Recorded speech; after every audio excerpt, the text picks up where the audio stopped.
Hey Eastern Oregon, I'm Bree Troutman. Welcome to the first news roundup of May. This month is full of important holidays recognizing important people and causes. May 12th is International Nurses Day. May 15th is National Peace Officers Memorial Day. May 18th is World AIDS Vaccine Day. May 23rd is World Meteorology Day, and May 31st is World No Tobacco Day. These are some pretty somber issues, but just like in real life, there's hope in the midst of it all. May 21st is National Pizza Day, so head down to your favorite local pizza parlor and celebrate. This is the Thursday edition of the News Roundup, brought to you by EONI and Grand Ronde Hospital. If you got a ballot in the mail last week, don't throw it away. Our news director, Alex, is here to school you on local school board elections. Once again, this is Alex McCadden, your EO Live news director. If you live in Union County, you received 2 ballots in the mail last week. One is to elect members of the Oregon Trail Electric Cooperative Board of Directors. The other is to elect members of local school and special districts boards and approve a tax levy for noxious weed control. Last fall, we elected several state and local officials, but in Oregon, school and special district board members get elected in odd years. All Union County residents will vote in the election for the Intermountain Education Service District. This is a special agency that provides local school districts with a wide array of educational programs and services, many of which would be too costly or limited in demand for just this location. There is one candidate on the ballot. Residents of unincorporated Union County will vote in the election for Blue Mountain Translator District, a special district that operates telecommunications assets, primarily TV repeater towers. All 8 communities will be electing members of their local school boards. LeGrand and Island City are in the LeGrand School District, and Imbler and Somerville are in the Imbler School District. Many smaller cities in Oregon are served by local rural fire protection districts instead of city-operated fire departments. Union County voters will be electing fire board members serving Island City with unincorporated LeGrand, Cove, Elgin, Imbler with Somerville, North Powder, and Union. Cemetery districts do exactly what you think they do, provide resting places for deceased community members. Local cemetery districts holding elections include Cove, Elgin, Island City, LeGrand, North Powder, Somerville with Imbler, and Union. Elgin has a health district that operates a local clinic, while a clinic in Union is operated by South County Health District, which serves that city, Cove, and North Powder.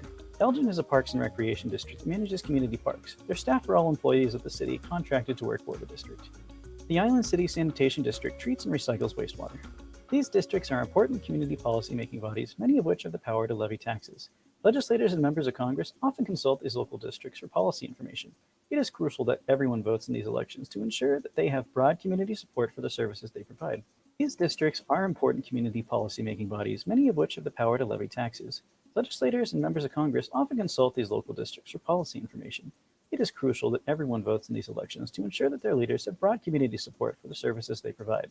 Make sure to turn your ballot to the Union County Clerk's Office in LeGrand by 8 o'clock p.m. on May 18th to be counted. For more information, contact the County Clerk's Office at the number below. Thanks again, Alex, for telling us more about our local elections. Remember to turn in your ballots to the Union County Clerk in LeGrand by May 18th. For more information, visit the website below. Next, we have Doddsy with our local sports roundup for the week. Thanks, Bree. Man, it's been a great week. The Metrum diet's going great. Everything's going real good in the sports world as well. This weekend, EOU finishes out the basketball season. Congratulations to Chase Van Wyck and PJ Schubert. Chase, first team All-American. PJ, second team All-American. EOU football, mount up. Oh, man. Yesterday, I sat down with EOU track and field coach Rebecca Rhodes. Check out a little snippet of it. Conference is what, 2 weeks away? Yeah, we have conference next Friday, Saturday.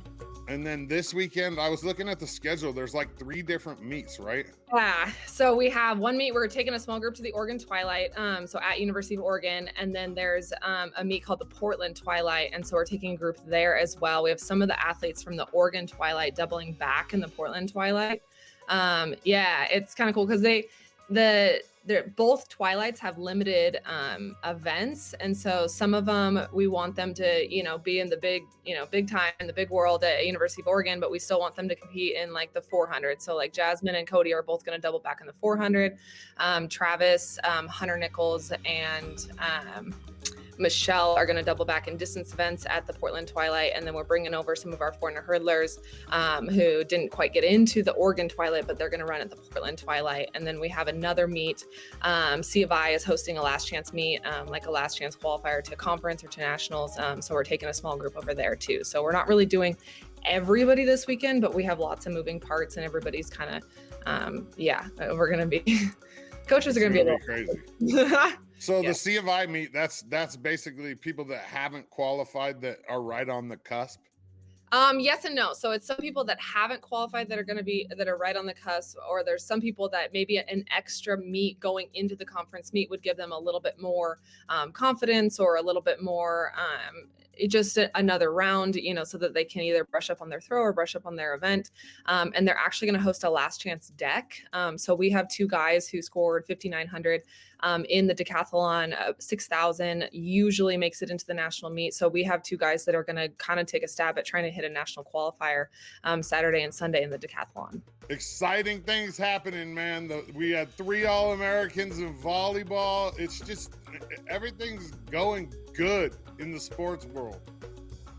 Eastern Oregon, I appreciate you. Back to you, Bree. Thanks, Doddsy. Catch the EO Live Sports Show with Doddsy every Monday, Wednesday, and Friday at 5:30 p.m. or listen to our EO Live Sports podcast on Spotify. This weekend, treat yourself to dinner and a show at the Head Turner Wine Rooftop concert in La Grande.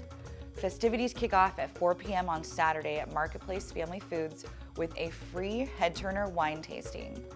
The Tade McCandy Band will perform live at 6 p.m. during dinner. And to get you in the mood, here is a sample of Tade McCandy Band's last performance. On a summer afternoon, where the honeysuckles bloom, when all nature seemed at rest, 'neath the little rustic bough and the perfume of the flower, the maiden sat with one she loved the best. As they sing the song of love from the arbor just above, came a bee which lit upon the vine. As they sipped the honeydew, they both found they would be true, and he whispered to her what she thought divine. You are my honey, honeysuckle, I am the bee. I'd like to sip the honey sweet from those red lips you see. I love you dearly, dearly, and I want you to love me. You are my honey, honeysuckle, I am the bee.